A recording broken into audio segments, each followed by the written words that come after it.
Shopify पे भाई product नीश कौन सी होनी चाहिए, किस कैटेगरी की प्रोडक्ट जो है वो सबसे ज़्यादा सेल्स होती हैं। भाई अगर आप शॉपिफाई पे ड्रॉप शिपिंग कर रहे हो तो ये बात आपको बिल्कुल ध्यान रखनी चाहिए कि कोई नीश नहीं होती, कोई कैटेगरी जो है वो हॉट सेलिंग नहीं होती।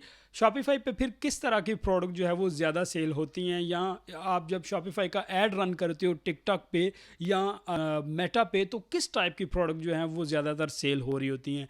मैं अक्सर आप प्रोडक्ट का रिव्यू इसलिए करवाता हूँ कि आपको पता चल जाए। सबसे पहले तो वो प्रोडक्ट्स जो बिल्कुल न्यू हैं, क्रिएटिव प्रोडक्ट्स, ठीक है, और जो ट्रेंडिंग प्रोडक्ट्स होती हैं, इन प्रोडक्ट में भाई सबसे ज़्यादा जो न्यू गैजेट्स हैं, ठीक है, चाहे वो होम अप्लाइंसेस के हों, ठीक है, चाहे वो आउटडोर के लिए हों, किसी भी टाइप का जो न्यू क्रिएटिव अप्लाइंसेस होंगी, न्यू गैजेट्स होंगे, वो सबसे ज़्यादा सेल हो रहे होते हैं। चाहे हम यूए की मार्केट देखें, चाहे हम यूके की मार्केट देखें, जो सबसे ज़्यादा हमें सेल्स जिन चीज़ पे आती है वो बिल्कुल न्यू होती हैं, क्रिएटिव होती हैं। ऐसा नहीं होता कि जो चीज़ हम लिस्ट कर रहे हैं वो ऑलरेडी अमेज़ोन पे काफ़ी सालों से सेल हो रही है, ठीक है, या ईबे पे काफ़ी सालों से सेल हो रही है।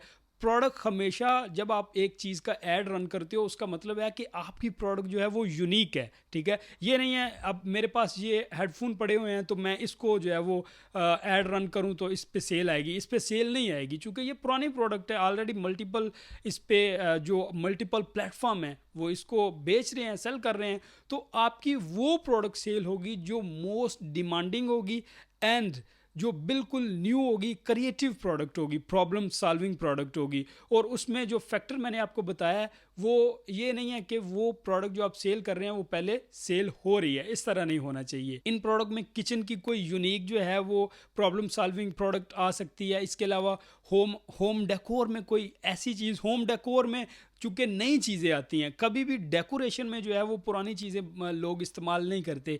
डेकोरेशन में डे बाय डे जो है वो डिज़ाइन में, ठीक है, स्ट्रक्चर में वो न्यू डिज़ाइन आता है। तो होम डेकोर में आप देखें।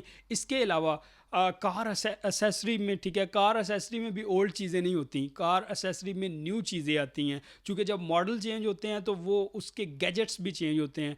तो उसमें आप देख सकते हैं जो कि न्यू हो, क्रिएटिव हो, तरह तरह के चार्जेस आते हैं, ठीक है, उनकी तरह तरह की केबल्स होती हैं। वो आप चीज़ चूज़ करें जो प्रॉब्लम सॉल्विंग हो। अब नीश हम किसके लिए चूज़ करते हैं? नीश हमेशा भाई आपने ईबे और अमेज़न के लिए चूज़ करनी है। उसकी वजह यह है कि लाइक आप कोई ब्रांड लॉन्च करते हो, ठीक है, कोई टूथपेस्ट ही लॉन्च करते हो आप, चूँकि पहले काफ़ी टूथपेस्ट सेल हो रही हैं, बट आपने देखना यह है कि आपकी टूथपेस्ट की क्वालिटी क्या है, ठीक है। या आप किचन में कोई कटर यूज़ हो रहा है, ठीक है, आप कटर का ब्रांड लॉन्च करते हो, ठीक है, तो आपके कटर में या जो एग्जिस्टिंग है उसमें क्या डिफरेंस है, ये एक नीश की तरफ जाएगा, एक कैटेगरी की तरफ जाएगा, क्योंकि इसने पूरा साल सेल होना है, ठीक है, 12 महीने सेल होगा। जबकि शॉपिफाई की चीज़ जो है वो मैक्सिमम कह लें कि 1 to 2 वीक से ज़्यादा कोई भी सेल नहीं होती, वो एक ही दफ़ा सेल होती है और उसने काफ़ी ज़्यादा सेल जो है वो गेन करनी होती है। तो आप इस चीज़ का ख्याल रखें, आप प्रोडक्ट हंटिंग करें, प्रोडक्ट हंटिंग सीखें, ट्रेंडिंग प्रोडक्ट देखें, क्रिएटिव प्रोडक्ट देखें, उनको लॉन्च करें, आपको तब सेल आएगी। इस तरह नहीं आएगी कि आप जो है वो एग्जिस्टिंग प्रोडक्ट्स जो ओल्ड फैशन प्रोडक्ट हैं उनको लिस्ट करेंगे तो आपको सेल आएगी।